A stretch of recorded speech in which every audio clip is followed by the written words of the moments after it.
Hi, book club members. I'm Jen, And I'm Carrie. and this is Warhammer 40k Book Club, where we read from a crag. This is book club episode number 88, and our book is Kasrkin by Eduardo Albert. It tells the story of the, wait for it, Kasrkin, as they try to liberate a planet from the Tau asterisk. We posted several questions on our website, WH40kbookclub.com, and we encourage participation in our conversations via Twitter, YouTube, our site, or Encrypted Box channel. Spoiler warning. If you haven't yet read this book, definitely go check it out before listening to this episode, as we're going to be discussing the book from start to finish in great detail. With that, let's dive in. As always, did you like the book? Loved it. This is gonna be right now because it doesn't. It sucks because it's fresh, but this is like my big contender right now for book of the year. This is definitely, I think it's going to be my runner-up of the year. I enjoyed it so much. And it's really funny because it has three elements. Well, two elements in it that I straight up don't like, and one that I'm kind of meh on. I'm not a big Cadian fan. Well, I am and I'm not. I have some issues with Cadians. Oh, I I don't like got the plenty of style. issues with Cadians, and like in this book actually touched on some of my issues with Cadians, but I still loved it. I actually, and I bet we're going to discuss the same scene that stood out to us about that. Hmm. Um, I actually loved it. I thought it was such a nice. I loved what they did with it, but it also has the Tau again, asterisk, and Necrons. Not just Necrons, laid Necrons. Um, so somehow this mad lad took three elements that I was kind of like on, and So honestly, when the Necrons showed up, I was like, for F's sake, like no, no, no. It kind of reminded me like when the Nids showed up in Void King. I was like, I am not dealing with this. No, I don't want anything to do with this. And it kept going. I was like, that just kind of made a delightful like horror story. I kind of like that. dude. Um, so as soon as the mother was telling them, as soon as she was like, don't go into the mountain, I was like, oh, this is going to be a Necron tomb, isn't it? And then, sure enough, when they talked about getting there and like the sands kind of vibrating, I was like, yep, that's a Necron tomb. No, Yay. see, I was But I kept totally thinking, surprised. I kept thinking, I was like, no, the Necrons will not be in here because it says Tau. Like, There were no Tau. there were no, The Tau were there in spirit. communism was just a red herring. Yes, very much so. The Tau were just a blue weeboo. Anyways, I just go with it. I was like, no, that's not going to be the thing. And then they showed up, and of course, the first chapter is when you get to see Nabusamek, and I was like, oh, this bastard's going to make me care about a Necron. Oh my god. I have very mixed feelings on this. But yeah, as soon as that, I had a very similar reaction to you, where I was like, oh no, really? Nope, it turned into such a wonderful, delightful horror story, and it had the Kroot. It I had your love birds, your bird boys. it. Had my bird boys. They're like really grumpy Turians. I I love didn't think about it that way, but yeah, yeah, my avian yeah. races. How I did like you them. how did you like that one line? Clever birds. Clever birds. Yep. That one, and on that day, my heart grew 3 sizes. Like I was listening to it, I was like, nice. Nice. So my husband and I were listening to it aloud, and we actually did because Carrie sold me on the audio version because she was like, "Oh, it has a really great Scottish narrator." Oh, let's check it out, and definitely liked it. But when he said that, both my husband and I went, "Nice, awesome." And so what part stood out to you? A lot. I mean, there were so many twists and turns that Very I much. that I didn't see coming. And maybe that's and I had to ask a friend. I was like, "Am I just dumb, or did you see this coming too?" He's like, "No, did not see this coming." But just because I was kind of, expecting this to be more of almost like BioShock in a way, where it's like more about the environment and the planet and how they're trying to survive on this sand planet. Because, man, I had a hard time in the beginning, like when Roshan and Obasekra are dragged under the sand, because that's an irrational fear. Like stupid quicksand is an irrational fear, and It's an irrational fear of mine too. I blame Scooby Doo. honestly, I blame my elementary school, because every now and then, like, they would have us read like these, like, I don't know, readers, not Reader's Digest, but it was like these like real news stories, and there was always like these natural disasters, or these terrifying things, and there were a couple that were about quicksand and how quicksand would, like, swallow up whole trains, and it was just an irrational fear, like, oh my god, and how to survive if you actually do get into quicksand. And and then I saw The Princess Bride, when they dive into the quicksand. I'm like, Oh my God. this is not okay. No, so you and I were talking actually before the podcast. You were talking about how this book tapped into a couple of your irrational fears. When is it Praetor? Yeah, when Praetor dies under the sand, I was like, oh no. Yeah, No. yeah. Definitely one of my irrational fears. And even though, like, alas, Praetor, we did not know you long enough. But I was very upset by it, and part of it is because that is seriously one of my trigger issues.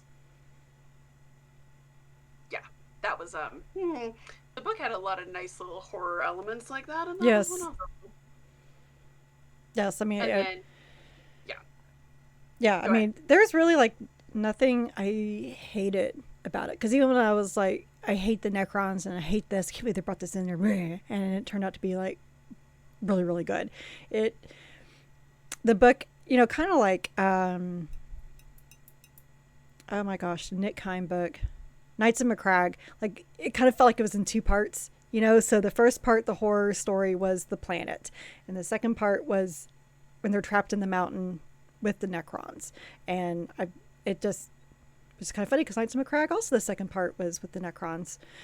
But yeah, so just very, very well done overall. Very well done. I think the biggest part that stood out to me, and this is definitely going to come up again in the awards, the dinner party. That whole thing. Most awkward situation ever, where everyone's just like, we don't know what to do.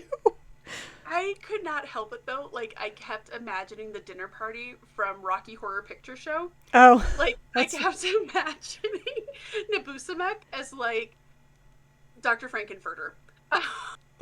Like, sitting around, like, isn't this lovely? And everyone's like, no, it's not. But I also, like, I do love when he's just like, all right, is everyone ready for dinner? And they're all like, yes.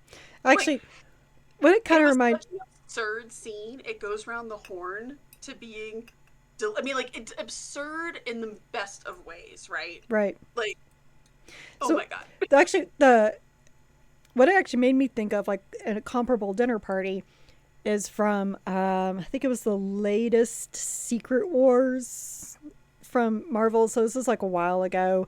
It was when we had Stevel and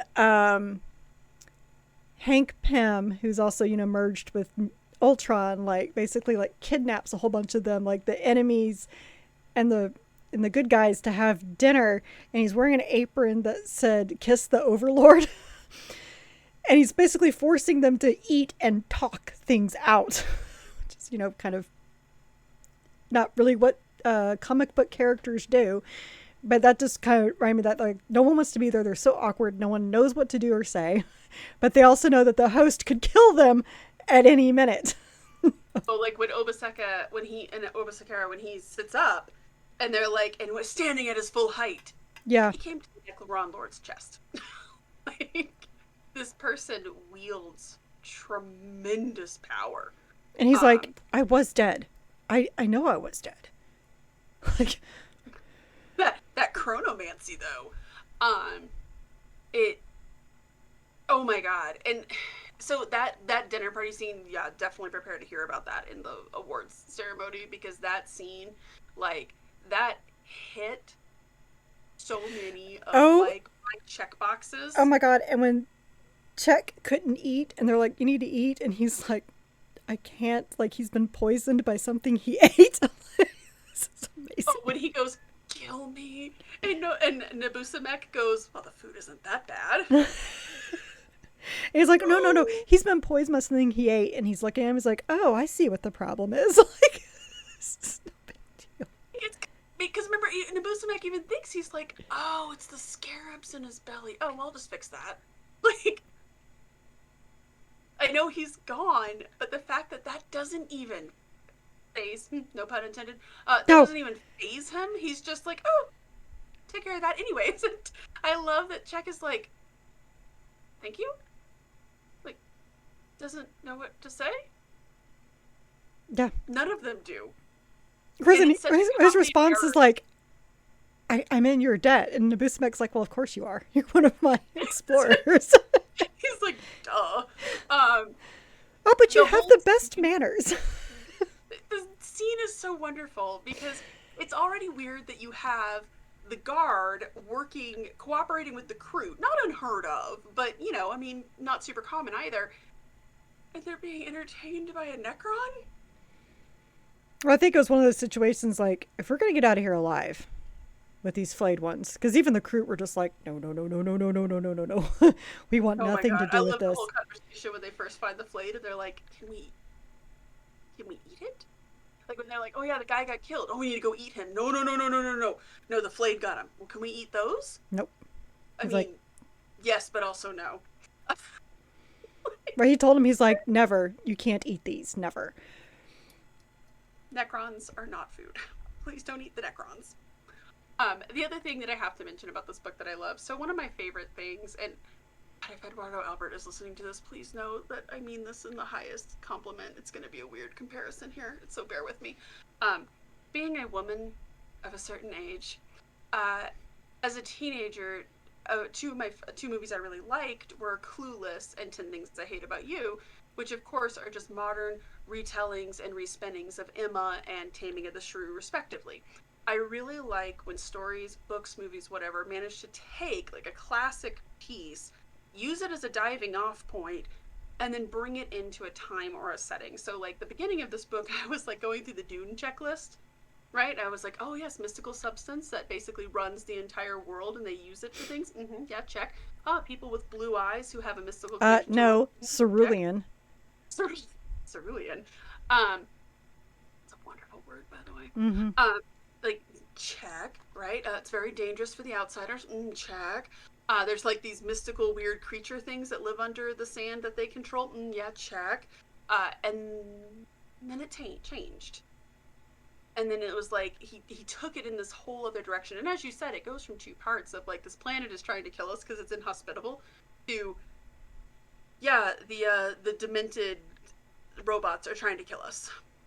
So actually, you mentioned something there with your Dune comparison, and that actually tapped on the one complaint I have.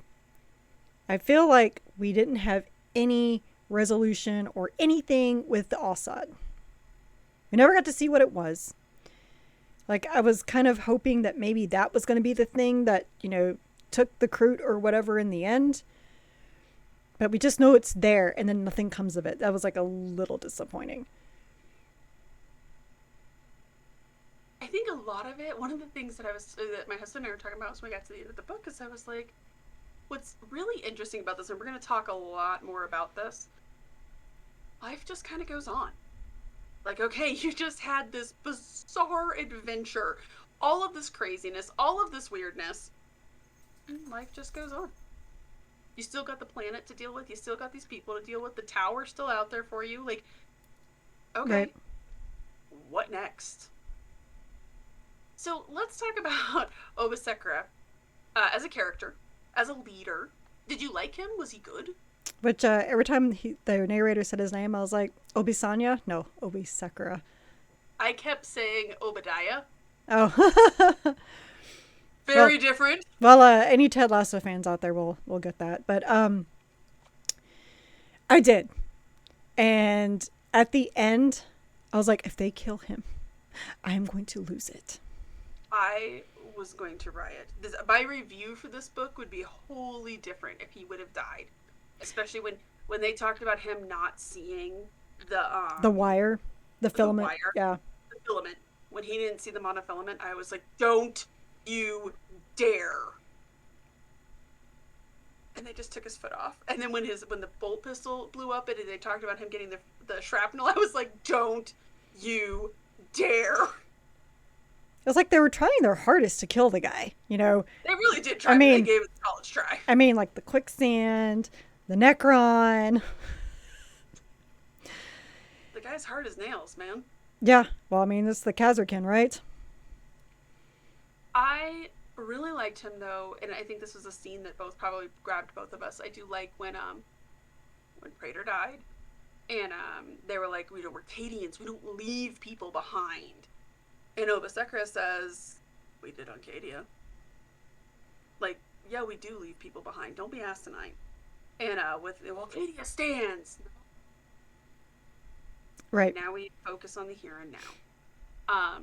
One of the things I do think that... Well, it says, what were you going to do? You don't know where he went. Yeah. He went under the sand. Like, are you going to, like, dig... You're going to spend a lot of time and resources in the heat with water being a problem? You're going to dig for this man? Like, yeah, I feel as though the Cadians, especially ever since Cadia fell, I feel as though there's this lean towards making them morose and making them melancholy. Well, there's that, and then there's the whole we don't like other people, which we really saw in Steel Tread, Yes. which, like, you know, just really hacked me off in Steel Tread. Like, I didn't like that one character, and then I really didn't like her, and then she gets off scot-free. And while I understand why she gets off scot-free, it still just kind of pisses me off, because she had no reason for hating her new commanding officer except the fact that she's not Cadian. That's some serious BS. And even here with the Kasrkin, even though Obasekra is a Kasrkin and is Cadian, he's not from their original group, so they push back against him. It's like, you guys are beyond ridiculous. And that was kind of, you know, and that's kind of been my problem with the Cadians, but I thought Obasekra, you know, handled it very, very well. And the crazy thing is that kind of like in Steel Tread, you know, with them, especially Malik doing his little backdoor deals and kind of undermining Obasekra, pretty much got most of them killed to begin with. Like when Gunsir killed that Kroot, and Roshan's like, why did you do that? Like, there was no reason for us to be fighting each other. I was like, oh, well, Malik told me to. And besides, we'll just be thinking for ourselves, and we should just be doing this. And like, no. And because he did that, then the general kills him. That didn't need to happen either, but he, you know.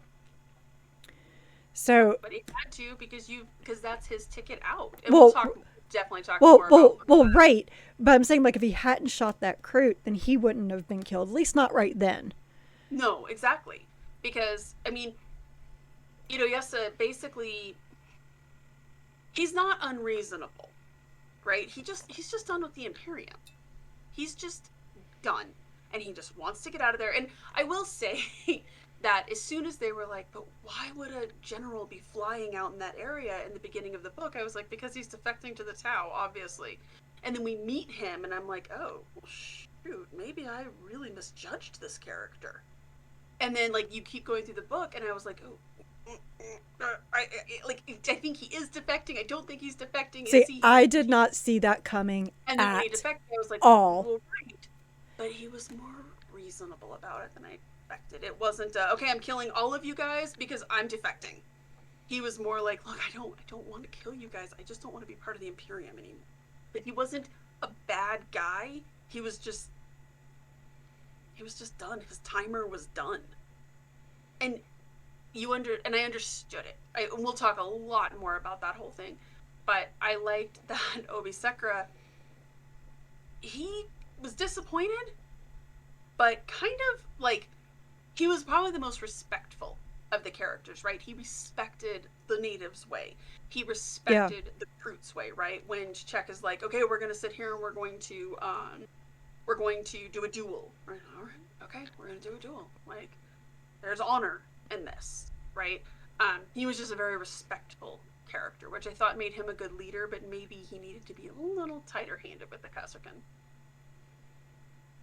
I think he thought he Because of was. He was, Gunser and Alec. honestly, he was doing his best with what was going on because everything went plane shaped so fast. You know, Yep. he really was trying because like when he heard them referring to Amazai as a savage, he was like, "Don't you Oh, say right. He's that." like, he's gothic. Like they're like, "Well, what do you care?" I'm like, "They're still human. Like, don't call him that. Like, he can understand." So he tried. The thing is that they were never going to really respect him because again, he's not one of their Kasrkin. Which is Mm-hmm. again, like I've said this like a million times now. That's my problem with the Cadians. It's like, And that's, yeah, then that's fair. They're a very clicky group. yes, And I thought Steel Tread did kind of a good job of explaining it with like, we're now a dying race. We're dying. Like, there are no more of us. And I think there's a lot of pride there and a lot of fallen pride. And so I liked that Obasekra was like, you know what? I'm one of you, and no, I'm not having any of this right now. I thought it was great. Comparing him with Roshan, how did you feel about him as a commissar? Like, how did you feel man. about his whole character arc, which I So would say kind of goes like this? I mean, he was a very interesting character because he starts off, as your typical, commissar, like I know best and blah blah blah. Um, but he also has something to prove, right? Because his father is the Lord Militant. I might imagine that'd be hard for anybody in the Astra Militarum, whether you're a commissar or not. Um, I want to present him as your classic spoiled rich kid, right? The yeah, product of I mean, nepotism. because Malik pointed out, he's like, his pistol is worth more than all our lives, like, put together. And he was like, well, this is just, this is how it is.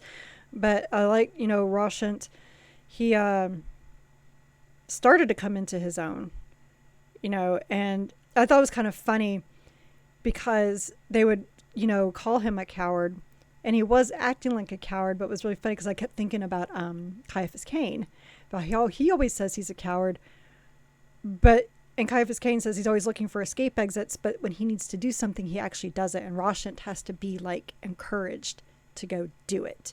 And that's because he's scared. And it's almost like he came right out of the Scolum and, the officio prefectus. Like, here's your first assignment. He's, it's like, I'm going to do this. Kind of like we're reading a Bookkeeper Skull.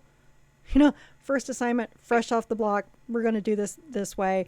Oh, crap. Nothing is going right. Like, this should be a very simple search and rescue mission that was really anything but. Well, and yeah, and I think he also really set him up to be the character who the Cadians, by and large, like, I imagine if you're a commissar, being a Cadian commissar, like the commissar for the Cadians, would be a pretty easy gig, really. You don't really have to shoot anyone. They're Right. very renowned for being very loyal. They're renowned for being very hardworking. They have this kind of do or die mentality. As a commissar, you're basically there to make sure they don't commit blasphemy, right? And I got the impression that he was either fresh from the Scholem or he had just had a lot of really cushy assignments. Right. Oh yes, I'm in charge here. Were you just blaspheming, son? Okay, anyways, I'm gonna go off now. Well, I mean, like when Obasekra was, making a deal with the mother. And he was like, you just communed with the witch. And Obasekra just takes a chance.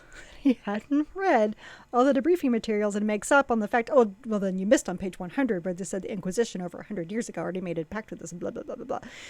But, I mean, whether they really had or not, obviously they wouldn't have, but there was no reason to pick a fight. Like, these are the people that are harvesting the aquavitae that you guys want so badly. Why pick a fight with this woman who happens to be a psyker? She's not hurting anybody. And, like, you can tell that he is still very naive. Oh, Roshan? Oh, yeah.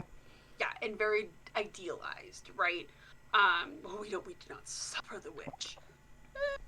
We kind of suffer the witch when they're the ones harvesting the stuff that our Imperium has decided is a necessary item. Then yeah. And do you think this is the only planet that has one? No. Obasekra, you get the impression, is a little more worldly. He's Say, experienced. He yeah, understands. Like sometimes that wasn't you, his first rodeo. sometimes you have to do things that are against, the codex or whatever to survive. And if it's Mm-hmm. talking with a witch so they can survive, great. If it's, partnering up with the Kroot so they can all, not be skinned alive, awesome.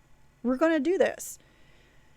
Right? Like he's very pragmatic, and which I think also makes him a good leader Right. because he's very pragmatic. And Roshan, I was really surprised because again, I thought they were gonna like.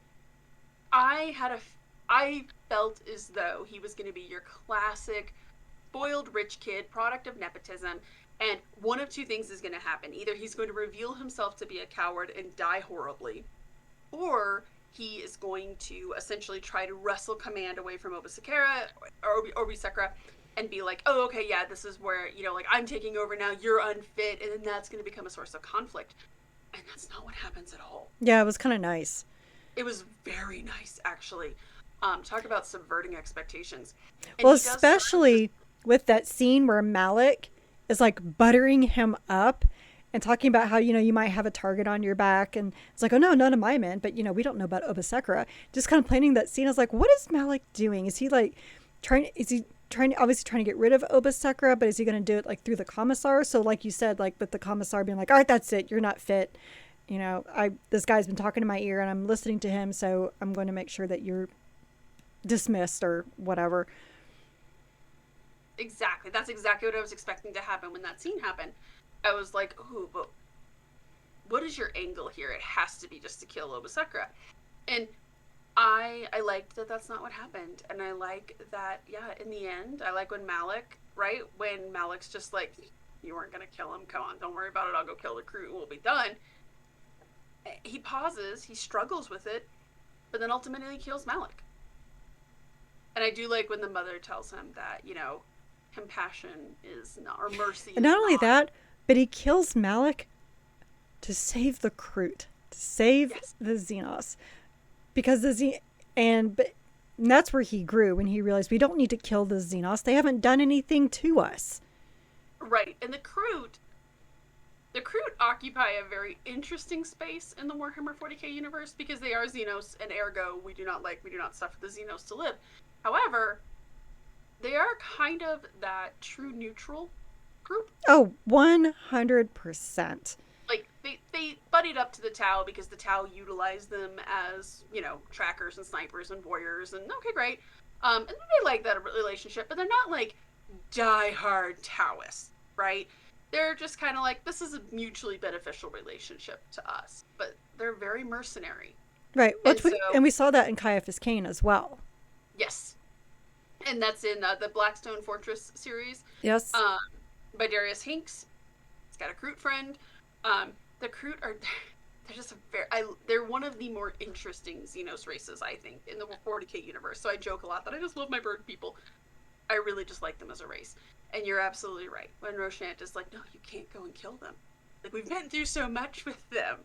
And Obasekra made a deal with these people. Whether you like it or not, we made a deal with this person. It's like not Yeah. only that, but they had the duel. The general interfered, and the Kroot were just like, "That's it. You know what? We're done with you. You've made us liars. You've like ruined our honor. We had so many of our kin band die because of you. We're done. We're done. You're not worth whatever we're going to get from the Tau. So we're done." So Exactly. and they were not, and they were just going to leave. They weren't going to try to collect any of the humans for their feast or anything like that. They were just done. They were just going to go, and Malik just, Couldn't let it go. no.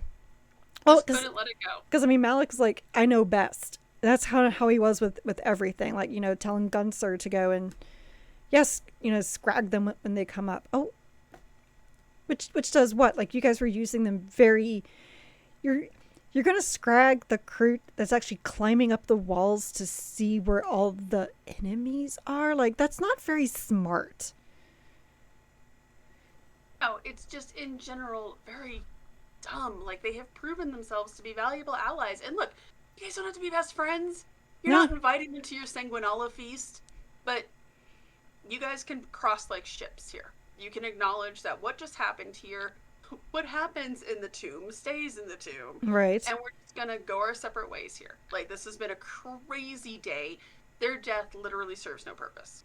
So I loved that. I loved that as an arc for him. I liked that he's a commissar, and he's not necessarily afraid to do his job, but I just don't get the impression that he's an actual commissar, like, at heart. He is not.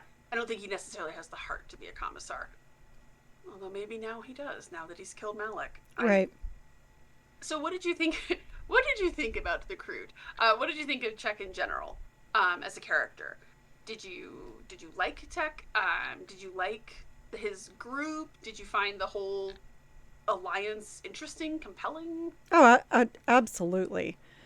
Really, because the Kroot are such a bad name. I think is my biggest problem with the Kroot. I just hate that word. It just, I don't know. Funny things about the Kroot. So you said that, they made you think of, like, that they're just angry Turians. What they actually make me think of are the sniping, the Kig-Yar from Halo, that are basically, there's these bird-like aliens that are part of the Covenant that are also snipers. They're usually their females are ship mistresses. Like, when the Covenant gets broken up, they're kind of like, we just want to make money, and we don't care who we do business with. So that's really kind of what the Kroot remind me a lot of. But yeah, I mean, I didn't like Czech at first, because they're like, I see what's going on here. They're going to kill everybody, and I kind of don't like that. But it was really when they all got trapped in the mountain, and they're like, first of all, how did we get here? And secondly, where are the humans? How can we get the general? And then when they realize we're way over our head here with these Necrons and the flayed ones, and we have to go. Like, we need to find a way out. And if these people are going to help us, then great. And especially like at the end when, Czech leaned over and like was trying to help Obasekra up, and it's like, I'm really glad that you lived. I thought that was the nicest note to end that relationship on. Mm-hmm. That I loved how pissed he was with the general. Oh, yeah. When the general, he's just like, no, you have made a liar of me. This is dishonorable. And of course the general's like, who cares?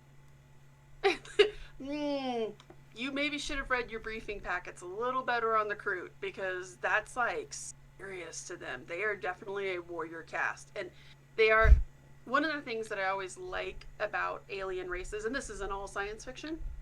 I like when seemingly barbaric alien races are presented as having a very rigid social structure. Like the Kroot, to the humans, they eat their enemies, they eat their own kin. They're very avian, right? They seem very barbaric. I kind of like the mood feathers. Oh my god, the quills. I friggin' love that. That whole concept, the way they flash through the colors, I think that is great. Like, it's such a neat little thing, but they're very alien. They seem very barbaric. This whole, like, they're, again, the fact that they eat people, and even their own people. And yet, they do have this very rigid society and these rules for themselves, right? It reminds me of, I don't know if you remember that scene, I think it's in season 2 of Boardwalk Empire, when there's the Jewish butcher, when they have that guy that they've been torturing and it's time to kill him, and he hands the knife to, I can't even think of his name right now, but it was the main character that they killed, hands the knife to him, and he's like, you have to kill him, and he's like, why would I kill him? And he goes, it's Trafe. Every man's got rules. Like, he's this brutal mobster, and yet he has a code and he has rules. Which I guess, actually, now that I say, they're not really, I guess that makes them lawful neutral. The Kroot, they do have a code. And then that was such a nice when he's like, I'm glad you lived. Like, I was prepared to kill you 5 minutes ago. In the height, like, you got the impression that had he killed him, he would have been sad about it. Well, I mean, but it was nothing personal. It was strictly business. The whole thing, like, there was nothing personal about it. None of it was personal. It's like, we were hired to do a job, and we're going to do a job. Yeah, we were hired to pick up this guy, and you guys just kind of got in the way. Like, happy accident. I also did like when he was begging to be killed because he was freaking out that those scarabs were going to burst out of him and basically kill his kinmates and everybody else there. He's like, I'm basically a living bomb at this point. Like, you have to kill me. Very selfless, and it wasn't like he was like upset or scared about it. He was just like, all right, this is gonna happen now. Well, it was a risk. It was a calculated risk that he knew could happen, though. Right, absolutely. I did like the relief when he was like, oh my god. When Nabusamek saves him. But I thought, and it's hard for me to tell. I'm glad you enjoyed it too, because I'm just so partial to the Kroot that I'm like, this is amazing. As soon as we had a point of view chapter from him, this is awesome. Yeah, well, as soon as the Kroot entered the scene, I was like, well, Jen's happy. Jen's very happy. So, despite the whole setup of this book being the Tau, the Tau make little presence in this book. In fact, they make zero presence, really. Other than that one scene with their tiger shark out there. Oh, right. I almost forgot about that. Right? I did too, almost, actually. That was just kind of like the setting. Like, they're here. They're here. We're here to kind of deal with them and, like, protect this world and make sure that they don't take it over. But then we stumbled across Necrons. Surprise. Worst surprise ever. Nobody likes a surprise from the Necrons. Nobody likes. That's actually probably my favorite line from Atoyesa, when they're in the cave, and he turns around and he's like, "I think what's in here is worse than what's out there," and they just talk about the green light. I'm like, oh shit. Yes, when he's just like, oh no. And of course, as soon as the first time they see one of the flayed, I was like, oh no. It had to be. Did it work for you? It did. And like I said earlier, like, I was like really unhappy that they showed up, but then it turned out to be really great. Agree completely. I think right now, you know what? Blade was so hot right now. I'm sorry to interrupt. So one thing I really liked, Nabusamek, he was so concerned about this infection. I'm really curious what the infection was. What he thought it was, because obviously from our point of view, it would be the flayed ones, right? Because they're actually passing it on as they're waking up other Necrons. Which was freaky. Yeah. But could it also have been like, because his people the infection is the metal, because he couldn't see that he was now metal too, that he's like, these are the hands I've always had. What are you talking about? And moving on. So that was just a random thing. Like, what was the infection he was thinking of? Yeah. We're going to talk more about Nabusamek in a second, because he warrants his own topic, because God, there was so much to unpack and so much going on there. I feel like we've seen the flayed ones a lot lately. I mean, we read Ruin and Rain. That's the big reason why, though, is because of those two Necron books that actually kind of really went into the flayed one curse. We saw them in the Uriel Ventress book. We saw them in... Oh, right. Sword of Calth. What was that other book that we saw them in? Oh, it was, Get You Some Chartreuse. Yes.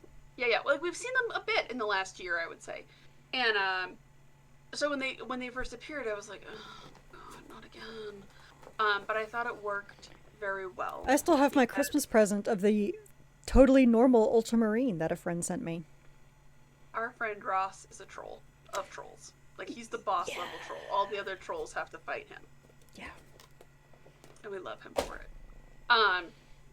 I thought it worked really well, and this dovetails nicely into Nabusamek, because it half of part 2 definitely was the horror. You were correct. It was a classic monster story with these. I mean, really, it was kind of akin to a classic zombie story. There is this horrible undead presence in there that will kill us. It will mess us up. This is very bad and very dangerous, lurking. But he humanized for lack of a better word, humanized it so well with Nabusamek, and just this person with dementia. He hit me really hard, I think, because my grandmother had suffered from dementia, and so listening to him, just it really broke my heart. Just listening to this Necron talk, like when World Mind is like, look in the mirror. What do you see? And he's like, why are we doing this? I see the same thing I've always seen. Maybe a few more wrinkles here and there. Yeah. Because honestly, before that actual point, I couldn't tell who was malfunctioning. Like, is it Nabusamek or is it the world mind, like, rebelling against him? But it was at that moment with the mirror, it's like, oh. Because they kept saying... And then the world mind said, I miss you, sir. And Nabusamek's like, I miss me too. Like, just, like, was that a moment of lucidity or is he just echoing, you know? Well, and that's what I wonder, like, when it comes to the infection, is there some part of his lucid mind that knows? He knows there is something wrong with his people. He knows that it is transmuting, but does he think it's a cancer? Does he think it's the flu? Does he think it's COVID? Like, what does he think? The flayed ones are the worst case of COVID ever. Oh my god, that's COVID 22. Right. Oh. It's little things like that, and I was with you too, because those first few chapters when he talks about how he sighed and he breathed in and stuff like that, I was like, that's not normal. No, but it kind of reminded me of something that was talked about, you know, in the other Necron books. Can't remember the main character's name, but how he would talk about how he would forget that he doesn't breathe, and he would have these moments. So I was like, maybe that's just a comfort for him if he's been here by himself for, you know, 60 million years. Maybe that's just a comfort for him to imagine himself breathing or something. But I wasn't sure. I wasn't sure. Now, one thing I am curious about, though, is that if the world mind knew that he was malfunctioning, why did the world mind bring those people in there? I don't know if on some... Because remember when he's like, well, you know, we need to check for the expedition. And World Mind's like, the expedition we sent out 60 million years ago? Like, right. I mean, I don't know if maybe he thought it would help. Like, maybe he thought that, like, look, I just want my master to be happy here. Maybe. With your fantasy. Here's some expeditioners. Yeah, but then he didn't even bring them in. Like, or maybe he was like, okay, maybe this will wake him up. I don't know. Like, maybe, or maybe just kill him and put him out of his misery. Like, just put him down, man. Like again, like old Yeller him, right? Like, just come in. Please deal with this problem. Because World Mind made me so sad in general. And I was with you. I was like, okay, so this is either Cow have corrupted him. Maybe he's just been corrupted over the years. And then I think it's the third chapter of Nabusamek where he talks about feeling the sand beneath his feet. I was like, oh, no. Yeah. It's him. It is definitely him. And then you get to that point, and then all of a sudden you're like, oh my god, all these conversations with World Mind suddenly make a whole lot more sense. Like when he was like, well, like it's hard for me to tell who's infected or not. Well, how is it hard for you to tell? Talking to you right now, and I can't let you know that you're infected. More or less, right? Like if I killed all the infected, I'd be killing you. Or like when he reveals that the whole dinner party was a charade. But it's like holographic. But again, that goes to what does the world mind think the infected are, and what does Nabusamek think the infected are? I think the world mind 100% knows, because remember he kind of says, he's like, it's kind of you, buddy. I'm sorry. Right, but the real infection though is the flayed ones. Right. I mean, I think he World Mind definitely knows. I don't know what Nabusamek thinks it is. I don't know if he... And I did like the whole argument where he's like, aha! If you don't want me to go out, you know that means I'm alive, because then I could catch it. And he's like... You got me. You got me, sir. Like, it was... He was that close to getting some revelation there, and then just All right, you got me. Flawless logic. You got me. That also broke my heart, though. Because, again, I'm just like, oh, I'm caring about a Necron. It's, to me, this, alas, we knew you too short. He's in what? Half the book? Maybe a quarter of the book, really, if you add up all of his chapters. Mm-hmm. Isn't it a quarter of a book than part of the book? Yeah. And it was a more touching, more compelling, more relatable / connectable story than I think any of the other Necron pieces that I we've thought you were seen. about to say it was a better love story than Twilight. It was a better love story than Twilight. Worldmind and Nabusamek were a better love story than Twilight. I feel as though a lot of times the Necrons kind of get wrapped up in that my empire is crumbling and I used to be powerful and we used to be feared and blah blah blah blah blah. Oh, you guys were still feared, just for different reasons. Yeah. Oh, honey, you don't have to worry about the fear. But I feel as though a lot of it is that kind of Grey Gardens mentality of like, we used to be royalty. Whereas this guy, it's more tragic because he still thinks he's royalty. Well, he's more of like a scientist. He's like, I'm here playing with sand. Right, but I mean, like, when, like, as we were talking about earlier, when the Kroot are like, I owe you a debt. Well, of course you do. Like these are the people who serve me. This is my expedition fleet. Oh, how lovely. He still very much thinks he's this, like, big deal. I do love the Necrons, though, because I do love the epilogue was great. Like, well, what are we going to do about the sand? Oh, it's okay. We'll just wait for the sand to go away. Well, how long is that going to take? It's like 3 million years. I don't know. Give or take 200,000. Oh, what else are they going to do? Oh, the Necrons are wacky. And it's just so funny because even then with like him, you know, thinking he's a, you know, a biological creature and him still saying like 3 million years is no big deal. It's like it never, like that leap of logic doesn't even like compute in his head. Nope. It's kind of fascinating. It's really fascinating, especially after he had just had that giant leap of logic, right? Of, if I can catch a disease, that means I'm alive. But then, oh, just 3 million years, not a big deal. Right. Like, I mean, now that I know how I can keep, you know, my little solar system together with water, it's all good. So, one of the interesting themes that kind of goes throughout the book is Malik's, Obasekra's, and Atoyas's, their worldview about the Imperium, what they think of the Imperium, right? You have Itoyasa, who is basically ready to go over to the Tau because he's like, yeah, the Imperium is just uncaring, doesn't give a crap about any of its people. This is horrible, awful. I'm choosing the peaceful opportunity. Which I'm like, oh, bless your heart. Yeah, and enjoy the slave labor camps, just saying. Yeah, enjoy the caste system and the mind control that keeps you happy. Like, yeah, technically, your life will be at peace. And then you have, after they've stripped all the knowledge from your skull, right. Then you have Malik, who kind of acknowledges that, but he doesn't want to defect. He just wants to go to a planet where he wants to retire, essentially. Basically wants to retire. He's just kind of done. Cadia fell, and he's just done. He's done. He's given enough to this Imperium, right? And then you have Obasekra, who's like, yes, that is all true. But the enemy is worse. Right. Right? Like, I have seen chaos. I have seen what chaos does to people. I have seen the torture camps. I don't need any of that in my life.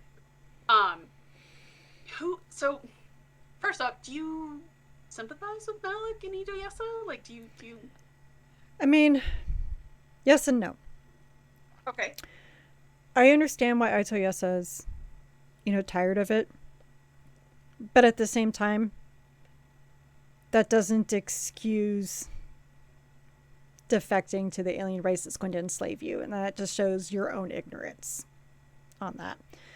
Like, I understand if you wanted to, if you just wanted to disappear, you know, I get that. Totally. Make everyone think that you're dead and go do something else. Okay. I understand that.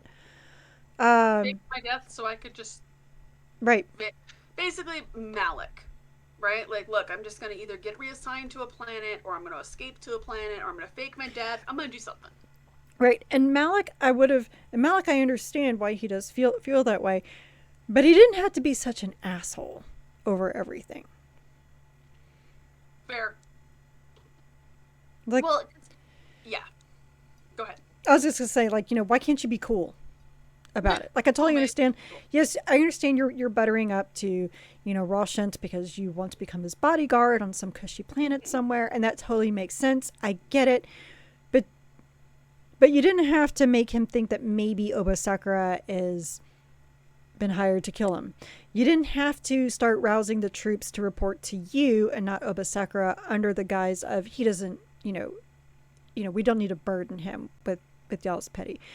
You didn't have to tell them, yeah, we're going to kill the Kroot.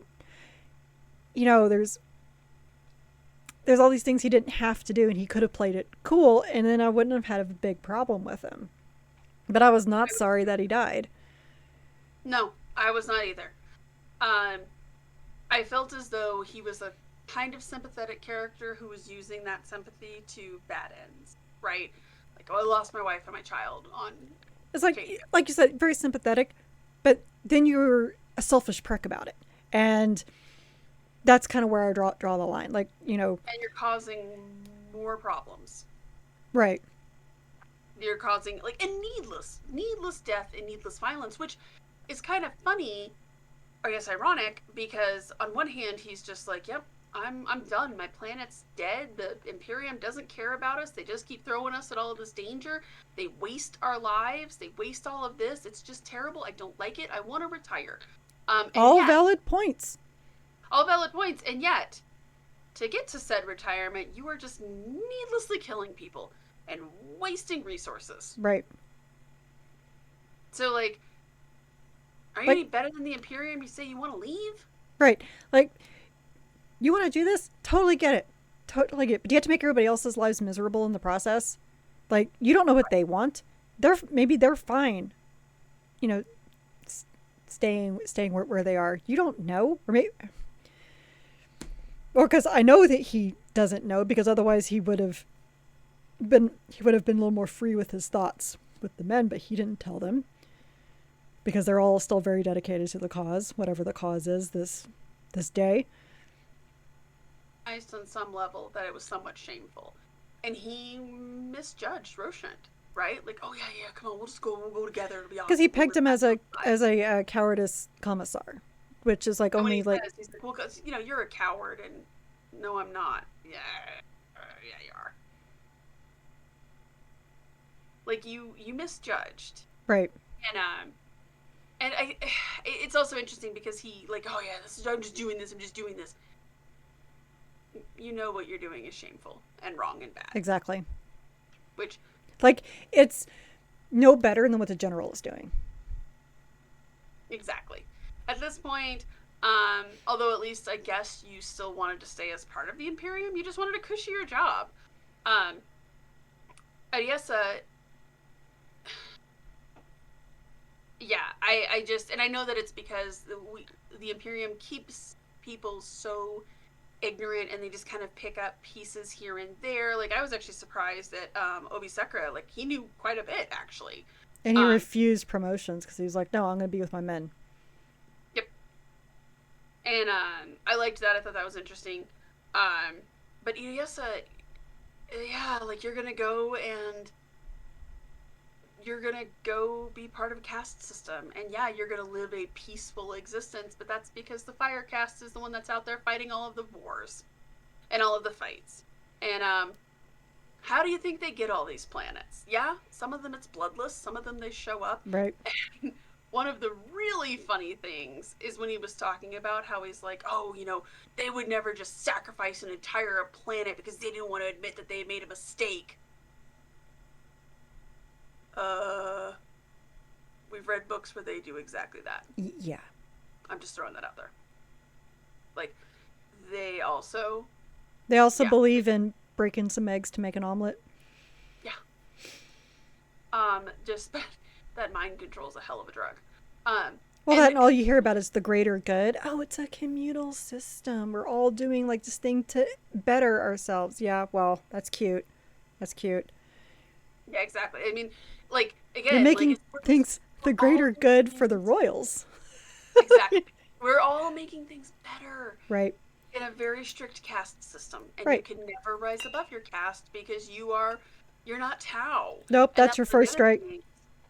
Hmm? That's your first strike. You're not Tau. Exactly. Like you, yeah, I'm sure it's great if you're a certain caste of the Tau. Um, it very much reminds me of and I'm sure that this is where BioWare probably took some inspiration. The Coon, right? Like you The will what? never really the Canary, Oh, but the Coon, they always say they're like there's just like yeah, it sounds all great on paper and everything, but I'm not Canary, so really don't. right, right. Um, it is it's awful, and that's like that's what like when people are just like no, I really do sympathize with the Tau. I'm like you lost me at caste system. Right. That's no good, friends. I know you lost me Um, at mind control personally, but well, and mind control too. Like our system is so good. We just need to use a pheromonal control system to right. make sure that everybody and we just kill anybody who's like not susceptible to the pheromones. It's fine. It's fine. Um, does that make them any much different from the Imperium? No, not really. So it But was it's just it's really just a funny different label. Coke or reading Pepsi? reading this one as I just finished, you know, all right, everybody, get your drinks. So I just finished Scars from Horus Heresy because that deals with the same thing a lot. It's my favorite line, the whole thing, is when Decatei Khan is talking to Magnus and he's like, "The Emperor is a tyrant." Magnus goes, "That's true." He's like, "But Horus is corrupted." Also true. So it's like a rock in a hard place, which is pretty much, so it's like, general's like, well, the Imperium is like, so Obasekra, the Imperium is tyrant, yes, but everything else is so corrupt. Like, you know, Like, we're just going to take the lesser evil mm-hmm. of things. So a lot of, gosh, a lot, really a lot of parallels with that. And so that was kind of crazy. But I feel like, in many ways, we see that a lot with the Imperium, right? Just, which is worse? And sometimes it's, I guess if you're starving, it's hard to decide what's worse. One thing I really laughed about when we were reading Adrian Tchaikovsky's book about the gene stealers. It's like, how bad is the Imperium like sucking by, taking these people to be the, what is that called? Part of the Mechanicus to be able to take people, but the Skitarii. As they're harvesting people to join the Skitarii against their will, how bad are things that they would rather become gene stealers than deal with your rule? I mean, but again, it's like tyrannical, Similar to the Tau. corrupt. Well, similar to the Tau, the Right. gene stealers have a little bit of mind control Right. and a really good advertising scheme. I mean, don't you want a third arm? well, like they basically have discovered that in a land of misery, basically all you have to do is promise not misery. It actually really reminds me of Grapes of Wrath. Oh God, yeah, Yeah, like John Steinbeck would love the 40k universe. Let's be real. All this misery I get to play with. So much misery porn in the 40k universe. I don't have to end a book with a happy ending. This is like my jam. Oh my God, Steinbeck would just be like, God, beautiful. God, we could totally rewrite Mice of Men in the 40k universe, and it would fit. Oh my God, you could rewrite. Like basically, Malik was living the Grapes of Wrath. That's true too. There's planets where they build like they have regiments, but they don't ever like check in on them, and they don't really make them go anywhere because they just kind of forgot that they exist. I'm like, yeah, and everybody gets a house and a white picket fence, right? As you just walk outside and just pick the peaches off the tree. Pick the oranges right from the tree and then yeah, exactly. Like it was, I had such hardcore Grapes of Wrath like flashbacks reading that because I'm just like, it's good to know but the grass is always greener on the other side, even in the 40k universe. Like, Like, you well, have well, I him. mean, you think like what? Anything's got to be better than this, right? Right, exactly. We're in the Guard. Like, there's mystical planets where people live happily ever after, and they're still loyal to the Imperium, but they don't really gotta go do anything, right? Sure, Jan. Um, and when he's talking about how he's just like, yeah, there's entire planets where people just live on pleasure planets and they just don't do anything. Those people are probably either obscenely wealthy or don't really exist. And again, you got Grapes of Wrath. Right. Um, and then I you didn't even think have about it that way, but that's such a great comparison. it is definitely they come to California and pick oranges. Right. Iriesa, like, oh Oh yeah, yeah, very same peaceful. thing. Yeah. You think? I You didn't. think they're peaceful? That's Um, great. I mean, that's a. yeah, like I this love guy that. has bought into the bullshit, and it made me think of what is the name of that movie? Um, I actually hate it because we saw it when I was 8 months pregnant. Um, American Gangster. There's a scene where they're talking with his mother because she's just like, oh, my son is so good and he's such a good boy and he takes care of his mother and blah blah blah blah. Did you ever wonder where the stuff comes from? He just gets it for me. Yeah, okay, good talk. Like, same thing. Like, you ever wonder how the Tau take over planets? Right. Really? Did you notice that you are currently fighting the Tau right now? Like, that's kind of what you guys are on this planet for. It ain't just one side. It's not like the Tau are like, no, don't fight us. Right. The Dark Angels from War of Secrets would really love to have a word with you. Throwing that out there. Yeah, it was. This was a great Guard book. It had basically everything that I look for in a Guard book. Had great characters, very human moments. Was broken up beautifully into kind of a horror story of varying levels. You brought in some. You brought in environmental horror as well, which I do. I do like. Actually, like we talked about this before, how that's like actually one of the favorite things about playing Bioshock is the environment. It's more of environmental horror than it is in anything else. So, Right. and it taps into like some of the fears that we had. Like this was just so great on so many levels. Like I said, the only complaint I had was that we didn't have any like resolution or anything with the Ossad.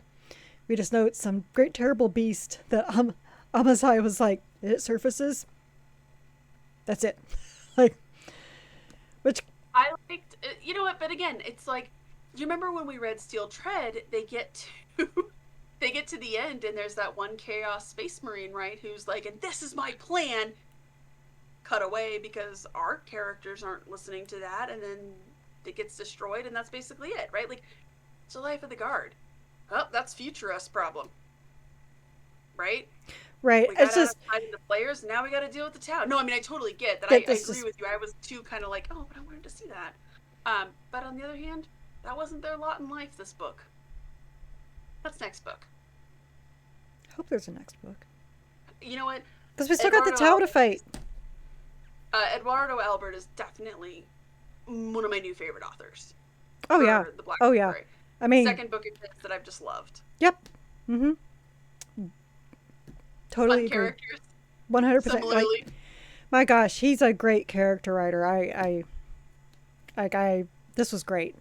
Yes, and his Absolutely great. characters don't go the way you're expecting them And to. I was actually expecting, I was like, I'm getting kind of Astra Militarum fatigue in a way, which, is just funny because, like, well, it's like, oh, well, aren't you just tired of being Space Marines all the time? Well, the answer for me is no.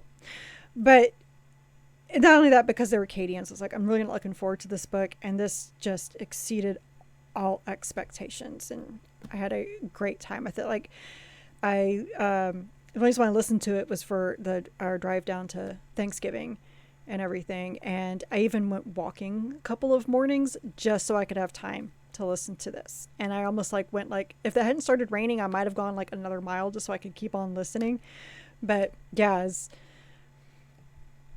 I can't say enough good things about it. Highly recommend. Um, Definitely one of my new favorite authors. And Yep. fortunately, our next book is going to be one of our other new favorite authors within the Warhammer 40k catalog, which is Mike Brooks and Harrow Master. Alpha Legion, yo! I struggle so much because I hate the Alpha Legion, and yet I'm like beyond excited to read this book. I think it's because friend of the show, Penny Mauser, she pinged me after she got it. I think she said she read it like in one day. Oh my And was gosh. like, you guys are gonna love this book. So I'm really looking forward to it. I'm really excited. I'm hyped for it. We like Mike Brooks. I like what he does with the Alpha Mm-hmm. Legion. And it's been a while since we read a good chaos question mark space marine novel. And as you said, we read a lot of non-space marines this year. We read Oh quite a yeah. bit of space marines too, but we read quite a bit of non-space marines. So I'm just kind of ready for some bolter porn. Not gonna lie to you. If there's bolter porn. I mean, it's the Alpha Legion. Yeah, I mean, that's true. they could just be Uh, like, infiltrating everybody. Never know with them. yeah, I'm looking at the back of the book now. I'm very excited about it. So it's a good way to end the year too, I think. And the good news is that we will finish it right before we get to our awards. Yeah, but we are squeezing in one more book for Christmas. We are squeezing in one more book for Christmas, which we will get to after this one, which will be Dagabo's Demise. Um, Speaking of Mike Brooks, Dagabo's Revenge last year was so much fun. I'm excited to see what Denny Flowers can do Mm-hmm. with Dagabo, Our favorite little orc. Our favorite Christmas orc. our famous Christmas git, Grot. I am actually really. I hope that the Black Library keeps up with Dagabo as like a yearly tradition for Christmas, and it's not just a flash in the pan. It's really fun. It's as fun as James Workshop. Well, I So, thought it was just, a thing for last year, but I guess it did I, so well. They were like, well, wait, let's keep doing this. Yes, you're right. keep doing this. Next thing I want to see is a book with the goth rocker. That is kind of funny. That was amazing. I'm not gonna lie. Do you want to take a stop, Carrie? Yeah, sure will. So you've listened to the Warhammer 40k Book Club episode regarding the Kasrkin by Eduardo Albert. Be sure to join us next time for Renegade's Harrow Master by Mike Brooks. Remember, we are an unofficial book club and not affiliated with the Black Library or any of its affiliates. You can find both the vidcast and the podcast on our website, WH40kbookclub.com.